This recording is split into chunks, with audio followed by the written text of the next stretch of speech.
All right, guys, welcome back to another Master and Apprentice's video/podcast. How you doing today, Afton? I'm doing pretty good. How are you kids doing? Not talking to Sammy. You guys.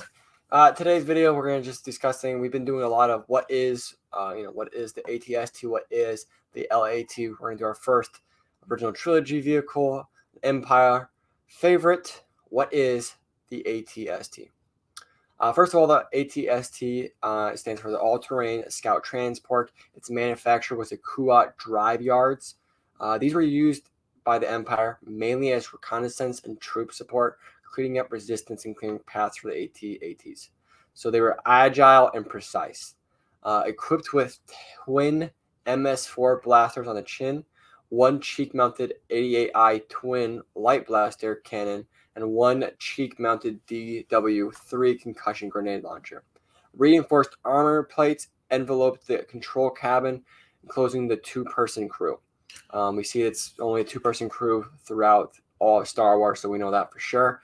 They do have different variations of it. Sometimes they actually have both cheek blasters. Sometimes they have both grenade blasters. Sometimes they actually have a couple just one person, which is kind of closer to the ATRT, but it's still considered the ATST.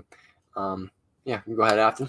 The two viewports were actually deliberately set up. You'll see them right here, like in the thing, just to looking at a soulless beast. They want to know.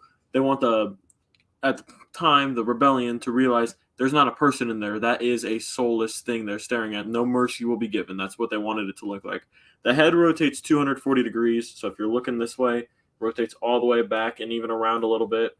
So it almost completely to a 90-degree angle on the other side. So it can fire directly behind itself easily. There's a 360-degree holographic view of the battlefield in the control cabin. So these were great for reconnaissance. If you just had one out there as a suicide, just run straight out, it'll be able to get the whole map of the terrain all out for you.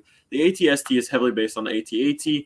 Its creation came for faster-paced armored land machines, which sacrifices its offensive and defensive systems.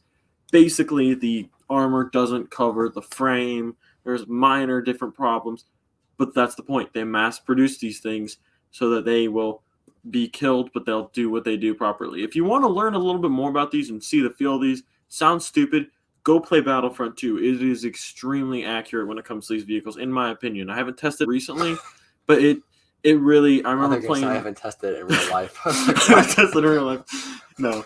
I remember playing the AT-AT and then looking up the AT-AT, and it was exactly the same. Like, Battlefront 2 does a very good job of the accuracy of their vehicles. Basically, the AT-ST, it's a fast, doesn't have extremely heavy weapons, doesn't have extremely great defense, but you throw like 3 of these out to go flank the enemy.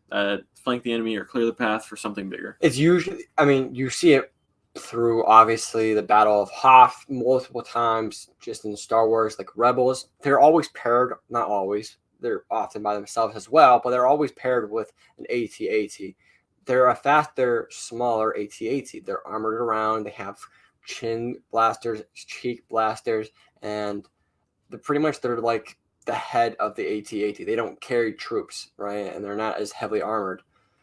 Essentially everything we just said, Rathan said, it's a faster land vehicle that sacrifices offensive and defensive capacities as well as its carriage capacities, but it's precise and it's agile, and when you need to get something done fast or clear path, that's what the Empire made it for, and it's perfect for that. We see it reused in the First Order. I don't necessarily know if it's called the ATST, but we see it in the Last Jedi film, right, with Rose and Finn. They have Skywalker? No. Well, yes, both. But anyways, they were popular enough that the First Order thought they could use them, and they're kind of based off of the ATRT that the Republic used, except they have armor around the carrier. So just a little breakdown of the actual vehicle itself. I know it's a widely common, people know about this vehicle, but just maybe some facts you guys didn't know about it before. And yeah, you got anything else to cover on that, Afton? No, it's a great way to patrol an area. That's really one of the other things it is. If you have a base in the area, you have a couple of these patrolling the area. They're going to get around it fast, make sure that it's very well cleared up. But for sure. It's one of the faster land vehicles that they do have, besides like a speeder, obviously. Yeah. But yeah.